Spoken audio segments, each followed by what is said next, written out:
بسم الله الرحمن الرحيم الحمد لله رب العالمين الصلاة والسلام على رسول الله صلى الله عليه وآله وأصحابه أجمعين ما بعد கண்ணியத்துக்குரிய சகோதரர்களே, அல்லாஹு தஆலாவின் நல்லடியார்களே, நாம் இன்று ஷமாயிலு திர்மிதி என்ற கிரந்தத்தின் 32வது ஹதீஸை கற்றுக்கொள்வதற்காக வேண்டி வீட்டிருக்கிறோம்.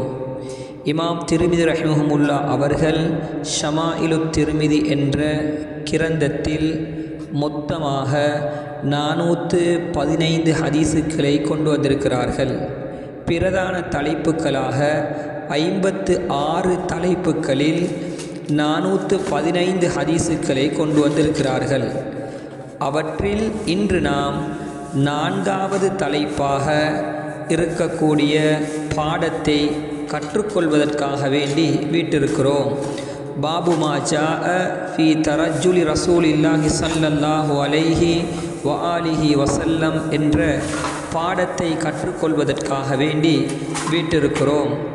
அல்லாஹு தஆலாவின் தூதர் முஹம்மது ஸல்லல்லாஹு அலைஹி வஆலிஹி வஸல்லம் அவர்கள் தலை முடி வாரியது குறித்த ஹதீஸுக்கள் என்ற பாடத்தை கற்றுக்கொள்வதற்காக வேண்டி ஒன்று சேர்ந்திருக்கிறோம்.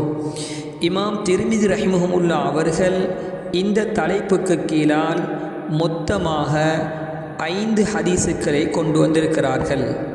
அவற்றில் முதலாவது ஹதீஸை தான் நாம் இன்று பார்ப்பதற்காக வேண்டி கற்றுக்கொள்வதற்காக வேண்டி ஒன்று சேர்ந்திருக்கிறோம். ஆரம்பத்தில் அரபு வார்த்தைகளை படித்துவிட்டு அதன் பின் ஹதீஸின் கருத்தின் பக்கமும் அதனுடைய தெளிவின் பக்கமும் நகர்வோம்.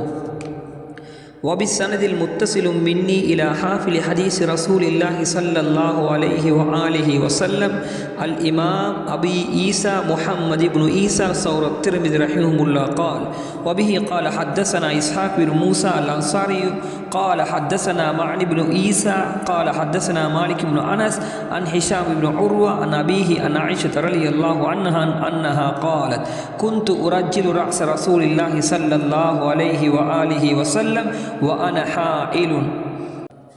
அன்னை ஆயிஷா ரலியல்லாஹு அன்ஹா அவர்கள் அறிவிக்கிறார்கள், நான் மாதவிடாய் நிலையில் அல்லாஹுவின் தூதர் முஹம்மது ஸல்லல்லாஹு அலைஹி வஆலிஹி வஸல்லம் அவர்களின் தலைமுடியை வாரிவிடக்கூடியவளாக இருந்தேன் என்று அறிவிக்கிறார்கள்.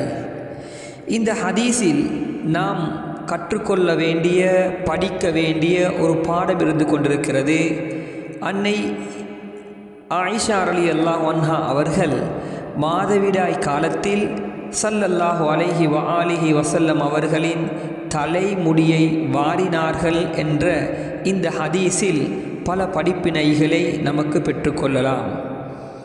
அதில் ஒன்றுதான், முன்னைய காலத்தில் மௌட்டீக காலத்தில் ஐயாமுல் ஜாஹிலியா என்று சொல்லக்கூடிய காலத்தில் பெண்கள் ஒதுக்கப்பட்டிருந்தார்கள். அவர்களுக்கு மாதவிடாய் காலத்தில் அவர்களை ஒதுக்கி வைக்கப்பட்டு இருந்த ஒரு சமுதாயமாக, ஒரு கூட்டமாக பெண்கள் கருதப்பட்டிருந்தார்கள். நபி ஸல்லல்லாஹு அலைஹி வஆலிஹி வஸல்லம் அவர்கள் இஸ்லாத்துக்கு பின் பெண்களுக்கு கண்ணியத்தையும் மரியாதையும், பெண்கள் இஸ்லாத்தின் கண்கள் என்று சொல்லக்கூடிய அளவுக்கு மதிப்பை கொடுத்தார்கள்.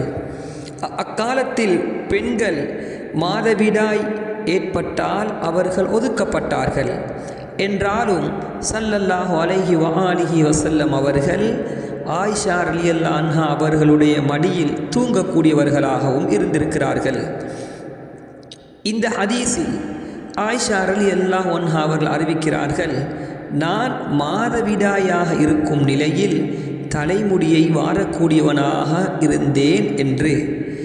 இப்போது நாம் பார்த்தால், ஒரு பெண் மாதவிடாய் காலத்தில் அவளுடைய கை இரத்தம் படாத ஏனைய உறுப்புக்கள் தூய்மையானவை என்பதற்கு ஆதாரமாக இந்த ஹதீஸ் இருந்து கொண்டிருக்கிறது.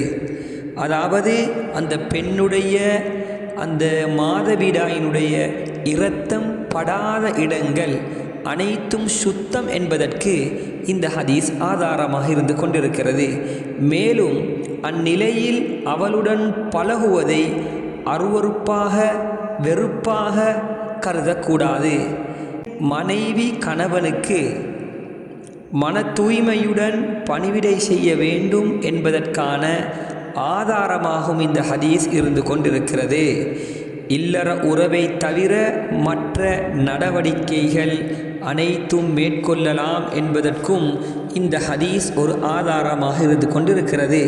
இந்த ஹதீஸை இமாம் புகாரி ரஹிமஹுமுல்லா அவர்கள் அவர்களுடைய சஹீஹிலும், முஸ்லிம் ரஹிமஹுமுல்லா அவர்கள் அவர்களுடைய சஹீஹிலும், இமாம் அபூ தாவூத், இமாம் இப்னு மாஜா, இமாம் தாரிமி, இமாம் முஸ்னத் அஹ்மத் அவர்களும் அவர்களுடைய கிரந்தங்களில் இந்த ஹதீஸை கொண்டு வந்திருக்கிறார்கள். ஆகவே நாமும் நம்முடைய மனைவிமார்களுடன் ஒற்றுமையாக சந்தோஷமாக எல்லா நிலையிலும் ஸல்லல்லாஹு அலைஹி வஆலிஹி வஸல்லம் அவர்கள் எப்படி வாழ்ந்தார்களோ அதை போன்று நல்ல முறையில் வாழக்கூடிய பாக்கியத்தை அல்லாஹ் நம் அனைவருக்கும் அளிப்பானாக.